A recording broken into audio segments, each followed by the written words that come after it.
फिरतो कैचा स्पर्श होत पाखराचा वाट चालता सख्याची होई नाद पैंजणांचा प्रीत उंबऱ्या पलाड शोधते खुणा सुखाच्या गुंजते बासरी अंतरी ओल्या प्रेमसरी रास रंगात भिजते अनक्षणते केशरी राधा बावरी बावरी राधा बावरी राधा बावरी बावरी राधा ही बावरी राधा बावरी बावरी राधा बावरी राधा बावरी बावरी राधा ही बावरी राधा। चलो आज ये ढाबे का खाना खाएंगे। ये सब अंदर लेके जाओ, ये कल खाएंगे। आज ढाबे का हलवा हलवा क्या कल खाएंगे?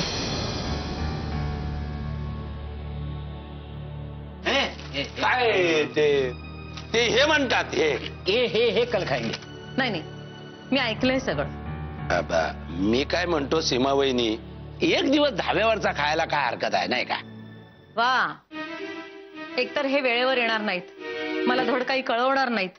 दुपारी माझ्या मैत्रिणी आल्या होत्या पुण्याहून खास हिला भेटायला. मी हिला सांगितलं होतं सकाळी तसं, पण आली तर नाहीच, मला काही कळवलं सुद्धा नाही. सीमा वहिनी, ते आय मीन मी विसरले सीमा वहिनी. विसरलीस आणि वर माझा फोनही नाही घेतलास.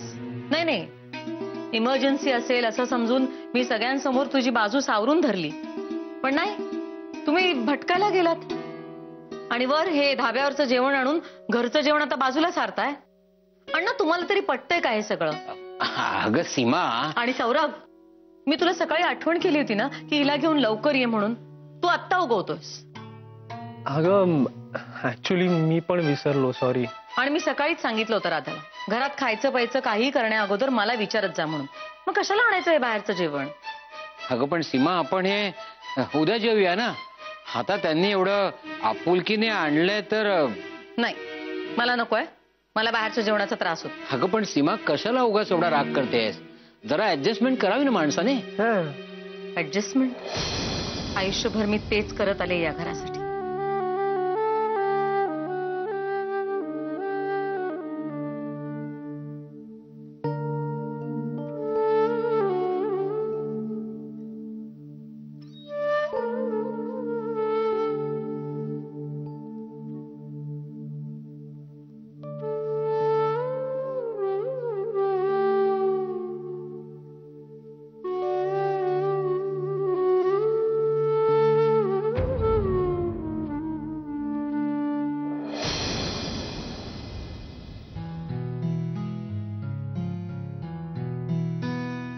बाबा, आई, आजोबा, बाबा आलेत. बाबा, राधाताई कशी आहे? बाबा, तुम्ही खरंच?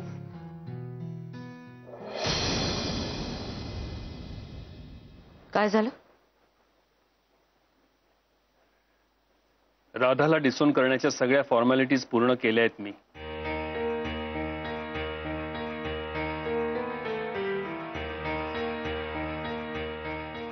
खरं सांगताय तुम्ही? हो, गॅझेटचं कन्फर्मेशन आलं की वर्तमानपत्रात डिक्लेरेशन देऊया. गेली 25 वर्ष आपल्या सर्वांना वेढून असलेला एक धागा आता तुटला.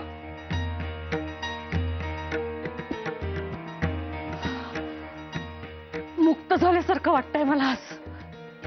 खरंच भयंकर घुसमटीत ना आज मी मोकळा श्वास घेतेय असं वाटतंय मला. रजनीश, हे सगळं तुम्ही आधी केलं असतं तर एवढ्या सगळ्या यातनांना सामोरच जावं लागलं नसतं आपल्याला. पण काही हरकत नाही, काही हरकत नाही. आजपासून आपण आपलं नवीन आयुष्य सुरू झालंय असं समजूया. मगाशीच इंदू मावशीचा फोन आला होता. ती सारखी बोलवतीये जयपूरला. तिच्या नवीन घराची वास्तुशांत आहे ना. आपण सगळे जाऊया का? तिला इकडची सगळीच परिस्थिती माहिती आहे ना. म्हणून आग्रह करून करून बोलवतीये मला. आणि तुम्हालाही सांगितलंय तिने थोडासा सगळ्यांना चेंज मिळेल नाही का बाबा. आणि खरंच नवीन आयुष्य सुरू होईल आपलं. जाऊया का? जाऊया. थँक्स. खरंच जाऊया. मी लगेच तयारी करते. परवाच्या गाडीनं आपण जयपूरला जाऊया. मी गार्गीला सांगून आले.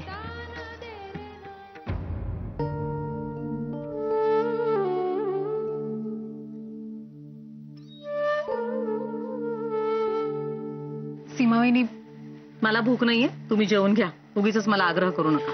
प्लीज सीमावहिनी, मी काय म्हणते ते ऐकून तर घ्या. काय ऐकून घेऊ राधा? सांग ना, काय ऐकून घेऊ? हॉस्पिटलच्या बाबतीत तू इतकी काटेकोरपणे वागतेस, सगळ्या कमिटमेंट पाळतेस, मग हीच शिस्त घराच्या बाबतीत का नाही लागू पडत? सांग ना मला. आज सकाळी मी तुला उपम्यावरनं बोलले होते की नाही? तरी सुद्धा तुम्ही येताना आज धाब्यावरनं जेवण घेऊन आलात. बरं, आणलं ते आणलं, निदान मला एक फोन करून सांगायचं ना. मी एवढा सगळा स्वयंपाक केला नसता. मला राग येतो ना तर या गोष्टीचा. आणि उरलेलं शिळं जेवण दुसऱ्या दिवशी संपवायचं म्हटलं तरी थोडंफार फुकट जातच ना. मी खरं सांगते राधा, मला ही नासाडी नाही आवडत. सीमावहिनी, तुमचं बरोबर आहे, पण सौरभला सरप्राईज द्यायचं होतं सगळ्यांना. आणि आज खूप काही घडलं म्हणून मी अपसेट होते. आणि इथे काही कमी घडलं? मी तुला सांगितलं होतं ना माझ्या मैत्रिणी येणार आहेत म्हणून 4 वाजता. हा, तुझा पत्ता नाही. सौरभ गेला तुला आणायला, त्याचाही काही पत्ता नाही. दोघांचे फोन्स लागत नाहीत. अरे निदान एक फोन करून कळवा ना मला. माझा मी खरं सांगते, कमिटमेंट्स पाळल्या नाहीत ना की मला खूप राग येतो, संताप येतो अक्षरशः. आय एम सॉरी सीमावहिनी, पण आज हॉस्पिटलमध्ये खूप मोठा प्रसंग घडला. बन्सल नावाच्या एका माणसाची बायको इमर्जन्सीमध्ये ऍडमिट होती.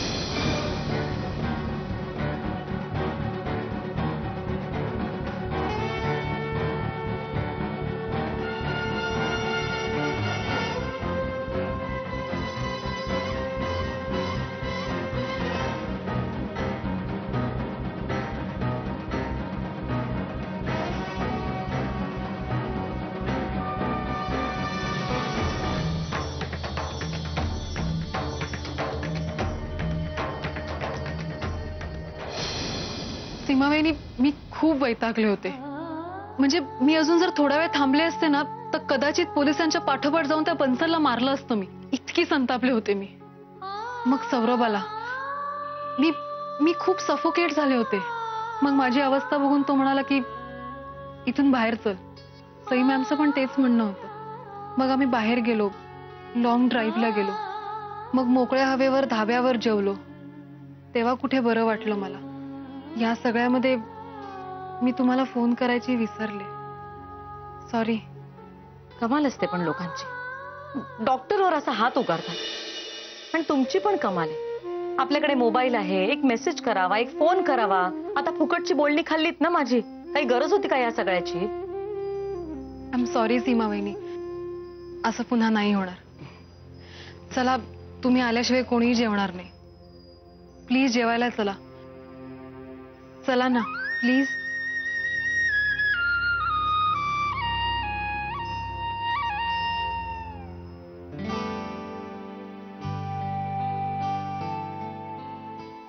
चल, आल्या आल्या सगळं सांगून टाकलं असतंस तर एवढा मोठा गैरसमज नसता का टळला. उगीच बोलणी खाल्लीस ना माझी.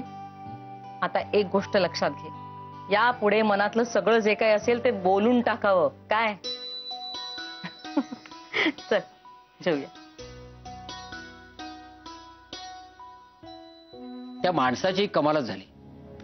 नाही तो गुंडच असणार, नाही तर त्याने अशी हॉस्पिटलमध्ये तोडफोड केली नसती ना. सौर्या, राधाला म्हणो सांभाळून राहा. हा, आणि तसाच काय झाला ना तर मला कळव. माझी माणसं घेऊन मी हजर आहे तिकडे म्हणावं. काहीतरीच काय यश, पोलिसांनी पकडलंय ना त्याला. मग झालं तर. आणि तू उगाच नसत्या भानगडीत पडू नकोस. हा, पदरात एक मुलगी आहे आपल्या, लक्षात असू दे.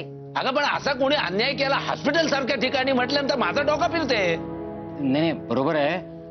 पण कधी कधी डॉक्टरांची चूक असते आणि कधी कधी पेशंटच्या नातेवाईकांची चूक असू शकते. म्हणजे अमुक एकाचीच चूक आहे असं नाही म्हणता येणार. पण या बन्सल सारख्या लोकांची दांडगाई वाढत चालली हे मात्र खरं. हे काय तुम्ही सगळेजण असेच बसलात? जेवण सगळं तसंच आहे. तुम्ही कोणी जेवला नाही? भूक लागली होती ना तुम्हाला? हा, भूका लागल्यात, पण त्या धाब्यावरचा जेवायचा का घरचा जेवायचा या भानगडीमध्ये दोन्ही घरचा पाहुणा उपाशी अशी गत झाली. म्हणजे घरचा जेवायचा म्हटलं तर राधा आणि सौरभला वाईट वाटेल, आणि त्या धाब्यावरचा जेवायचा म्हटलं तर हिटलं. काय म्हणजे मला म्हणायचं आहे, माझ्या यशवंत ढगेला म्हणायचं आहे, हिट अँड हॉट आपल्याला चालेल, पण या लोकांना चालेल की नाही असा. नाही, आला तुमचा मुद्दा लक्षात आला. आज हिटलर सुद्धा धाब्यावरच जेवणार आहे. म्हणजे मी त्याला आता बोलायला नाही पाहिजे. ऐका, हो आपण हे घेऊया आणि आपण फ्रीज मध्ये ठेवूया. चालेल. पण हात आता काय भरलायचा ना, तर काय उघडा.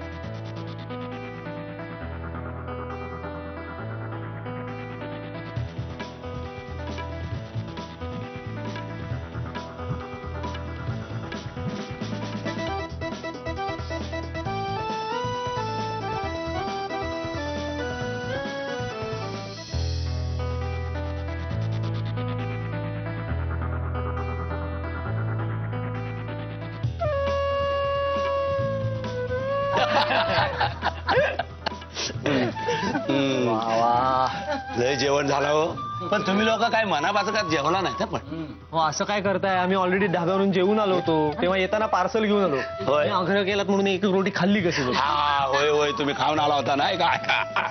पण बऱ्या मजा आली, मजा आली, लय मजा आली, मस्त एकदम. म्हणजे बऱ्याच वर्षांनी मी जेवलो धाब्यावरचा, माहिती आहे. म्हणजे मला आता आठवला, हे रंजे आठवते काय, आपण पावसामध्ये बाईक वरून धाब्यावर जेवायला जायचो, आठवला काय रंजू. हो, आणि मधू इथे अस्वस्थ असायचा, सारख्या फेऱ्या मारत मारत असा, रंजू आली नाही, रंजू आली नाही, रंजू आली नाही, रंजू आली नाही. हो ना. आणि सीमा पण मला एवढी ओरडायची, पण नंतर दादांपुढे गेलं ना की बरोबर सांभाळून घ्यायची. ही एरवी मोठी झाशीची राणी बरं का, पण तेव्हा भिजलेल्या मांजरीसारखी यायची थरथरत. काय आठवतंय ना?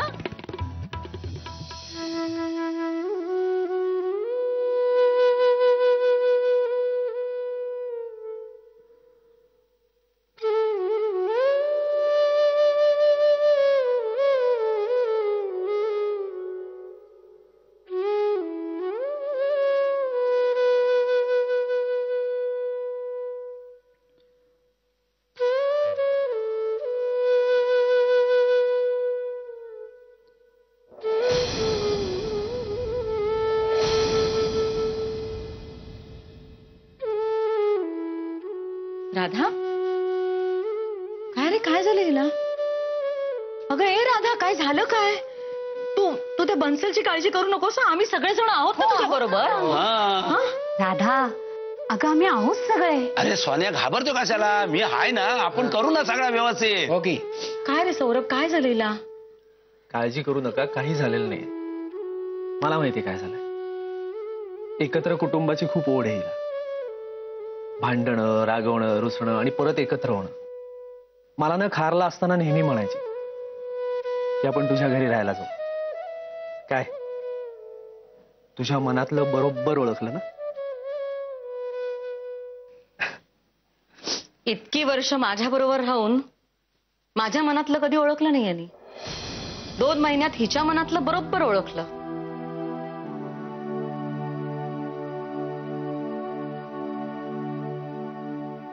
बघता काय सगळे असे, हिटलरला सुद्धा सेन्स ऑफ ह्युमर आहे. तू पण ना. घाबरवून टाकलं जरा.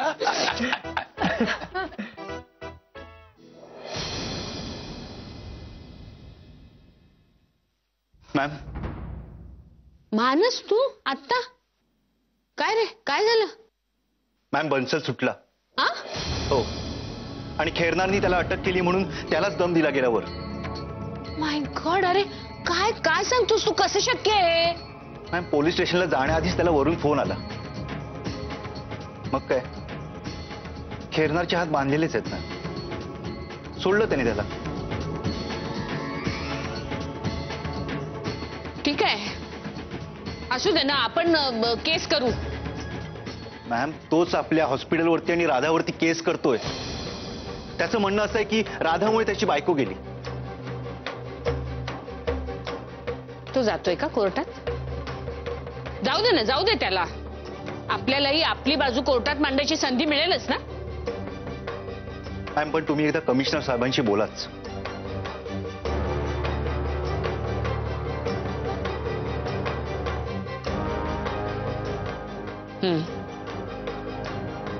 आता बोलावं लागेलच. अगं रंजू, पंचमी बऱ्याच दिवसात आली नाहीये ना? गेली कुठे ती? अगं कुठेतरी टूरला गेलीये म्हणाले घारू अण्णा. हो का? कंपनीच्या कामासाठी. अच्छा, तर मी बसू इथे? अगं ये ना, बस बस बस बस. बर सीमा, वाण्याकडे सामानाची यादी दिलीस का? नाही म्हणजे काळा गुळ संपलाय ना, तो सांगायचा होता. अगं तो काळा गुळ आपल्या नेहमीच्या वाण्याकडे नाही मिळत. वेस्टला एक वाणी आहे ना, त्याच्याकडे मिळतो. त्याच्याकडे ते हातसडीचे तांदूळ पण छान मिळतात हा, आणि कुळथाचं पीठ तेही मिळतं मस्त खरपूस. आण आण, बऱ्याच दिवसात कुलठाचं पिठलं केलंच नाहीये आपण. आणि मेथकूट पण आण. बर, नाचणीचं सत्व नकोय हा. यशने आणलंय कुहूसाठी. आणखीन काही आठवलं तर सांगते. आईचं अगदी पेटंट दुकान होतं नाही का ग ते? सुरुवातीला आम्ही दोघी जणी नेहमी जायचो. मी येऊ उद्या तुमच्या बरोबर? तू? हो, मला आवडेल. आणि मला ते कुळ ते अगं कुळीत. हा, कुळीत. त्याचं पिठलं कधी खाल्लं नाहीये आणि अशा घरगुती गप्पा सुद्धा कधी मारल्या नाहीये. मला खूप आवडतंय. हा, पण असं नेहमीच छान वाटायला हवा. नाही तर सुरुवातीला छान छान वाटेल आणि नंतर रुटीनचा कंटाळा येईल. हो ना, कधी कधी तर असं वाटतं की आपल्याला कर्कचून बांधून ठेवलंय. म्हणजे बघ, आता सकाळचं झालं की दुपारची तयारी, दुपारचं झालं की रात्रीच्या जेवणाची तयारी आहेच. पुन्हा दुसऱ्या दिवशीची सकाळ दत्त म्हणून समोर येऊन उभी ठाकतेच. स्वयंपाक, आवरणं, डबे, चक्र चालूच असतं. आणि मुलं आली ना आयुष्यात की बघायलाच नको. आता माझंच बघ ना, माझं सगळं आयुष्य या कुहूच्या भोवती आहे. अगं रंजू, तू मगाशी मला त्या माळी काकांबद्दल काय सांगत होतीस? अगं हो, आता गेल्याच महिन्यात आपण त्यांना 200 रुपये वाढवून दिले होते. तर मला पुन्हा म्हणतायत की आता 300 रुपये करा म्हणून. काय? मग काय, बरे आहेत ना ते? काय नाही, बोलते मी त्यांच्याशी उद्या. हा, बाय द वे, आपलं ह्या महिन्याचं इलेक्ट्रिसिटी बिल पण जास्त आलंय. हा, मला वाटतं मीटर मध्येच काहीतरी घोळ आहे. मीटर बरोबर आहे ग, पण पर युनिट पैसे वाढलेत ना, त्यामुळे आपण आपल्या वापरावर तरी कंट्रोल करायला हवा, किंवा मग कंपनीच बदलायला हवी. बदलून तरी काय करायचंय? महिन्याला फार तर 100-200 रुपये वाचते. हॅलो, महिन्याचे 100-200 म्हणजे वर्षाचे किती झाले? 2400. काही नाही तर आपलं लॉन्ड्रीचं 3-4 महिन्याचं बिल तर जाईल ना त्यातून. आणि हो, तुझ्या यशनी दादांच्या खोलीतला पंखा बंद पडला म्हणून नवीन सिलिंग फॅन लावला, पण तो त्यांनी 2 स्टार्सचा घेतलाय. तो त्यांनी खरं तर 5 स्टार्सचा आणायला हवा होता. काही नाही, कन्झम्पशन कमी झालं असतं. त्यामुळे त्याने सुद्धा थोडंफार बिल वाढणारच ना. काय ग, काय अशी काय बघतेस तू? मला तुमच्या अशा गप्पा ऐकायला खूप मजा वाटतेय. मी असं कधीच ऐकलं नाहीये ना. माळी काकांचा प्रॉब्लेम, इलेक्ट्रिसिटी प्रॉब्लेम. आजपर्यंत माझं शिक्षण, माझा अभ्यास, माझ्या करिअरमध्ये मी इतकी गुंग होते की या सगळ्या गोष्टीची कधी जाणीवच नाही झाली. मी मात्र अगदी याच्या उलट केलं. करिअरच विसरून गेले.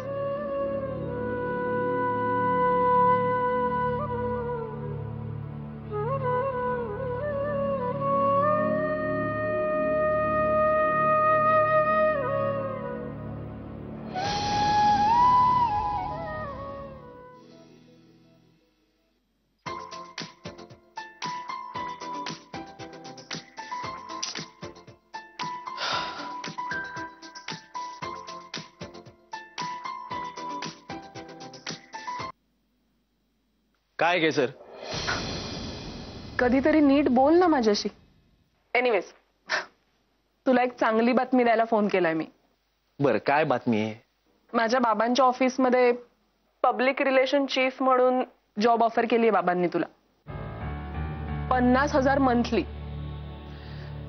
केसर कमॉन यार, आय मीन तुझे बाबा तुझ्या इतके मूर्ख नाही आहेत मला अशी ऑफर द्यायला. कम ऑन सौरभ, त्यांना तुझ्यातलं पोटेन्शियल माहितीये आणि ते आहेत ना सांभाळून घ्यायला. मग केसर, आपण किती वर्ष एकमेकाला ओळखतो, त्यामुळे तुझ्या मनात नक्की काय आहे हे न कळण्यात का बिंडोक नाहीये मी. हा, सो प्लीज तू नको इतके कष्ट घेऊ, माझं मी बघेन. धन्यवाद. सौरभ,